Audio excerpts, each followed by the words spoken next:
Ronnie Jr. in the Q zone, and his dad out here trying to defend his world title.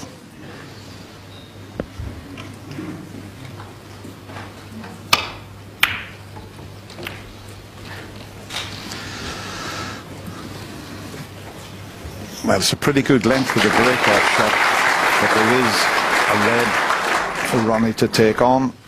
But I must say, that last frame, I thought Barry Hawkins was sensational. To come back and make a 90 break after losing the frame before was quite special. Now, can Ronnie knock a long pot in here?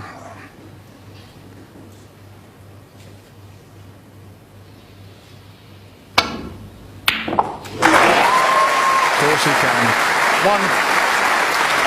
Just shows the importance really of that break-off shot. He got a good length, but nothing safe when the players are potting like this. You've got to find the top cushion, don't you? And he was very close to finding the top cushion there, but Ronnie was able to play the shot to nothing. He's on the choice of green or yellow. The green would have held better position. The two reds to the right of the pink look easy to get onto from the green. He's actually looking at playing the deep screw now and trying to get onto the two reds above the black, which you wouldn't blame him, because if he gets on those nicely. Well, still playing the same shot to run through this time, but left-handed running through, not bound to get perfect position.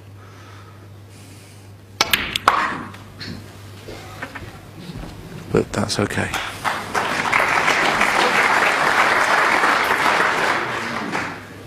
Three.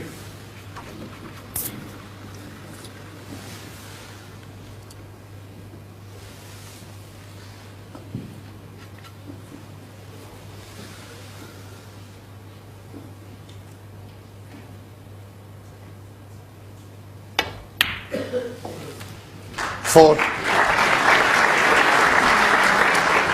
When he switches hands, it's quite amazing. He just looks so comfortable.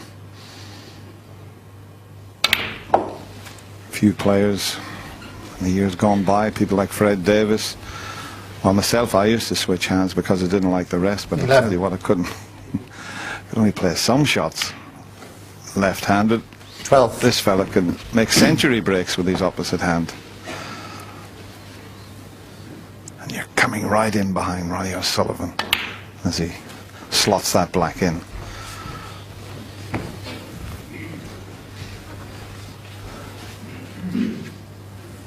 $19.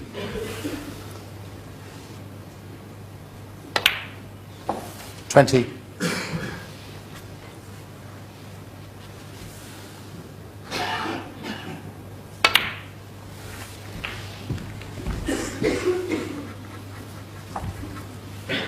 $27.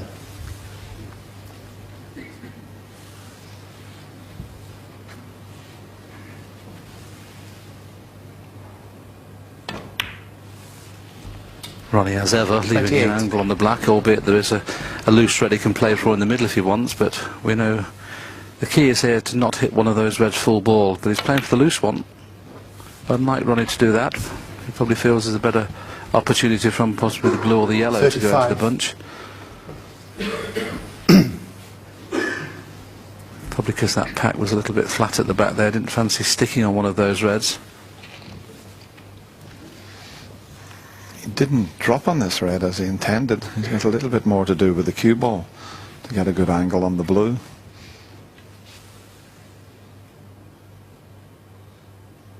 But 36. and made that look easy.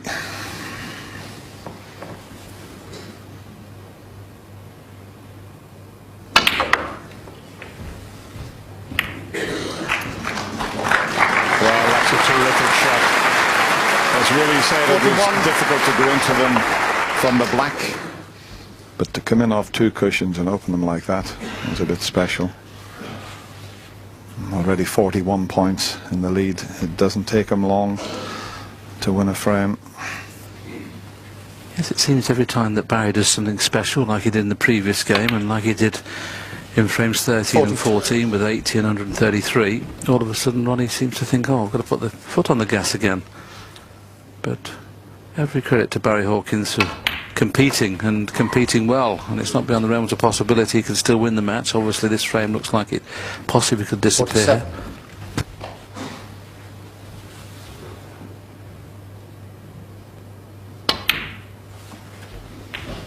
.48.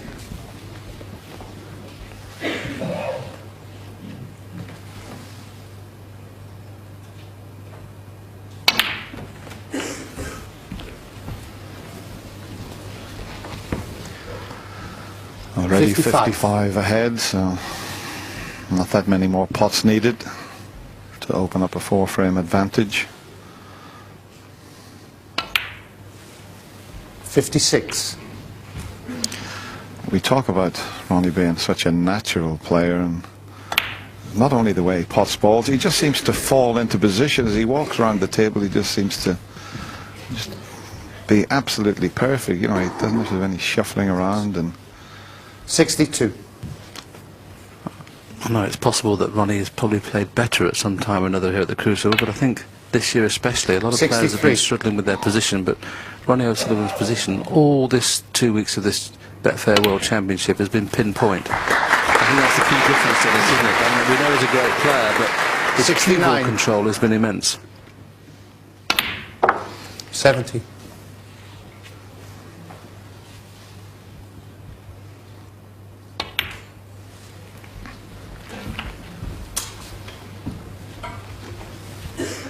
.76.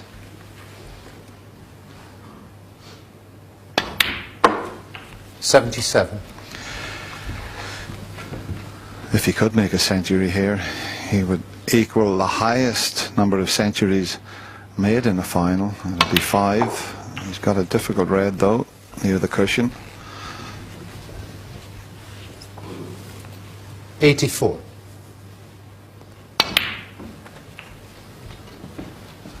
85.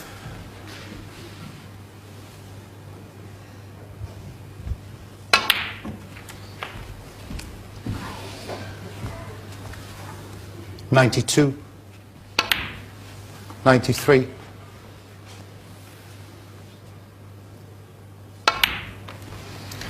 And he's absolutely perfect on the difficult red.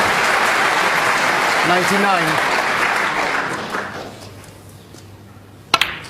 100.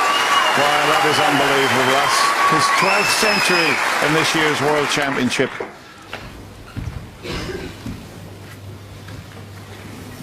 He made 12 last year when he lifted the crown. 108. And what a sensational break this has been. Not a lot Barry Hawkins could do about this. 111. He got a reasonably good break-off shot close to the cushion. Ronnie knocked a long red in. End of frame.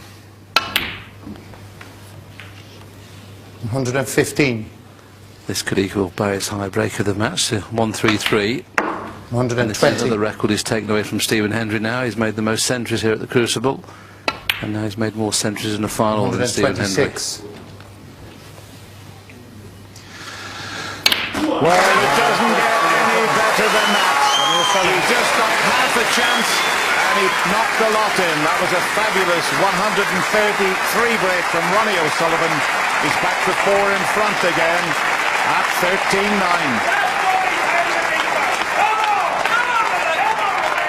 Well, what can you do about that? As I say, Barry Hawkins.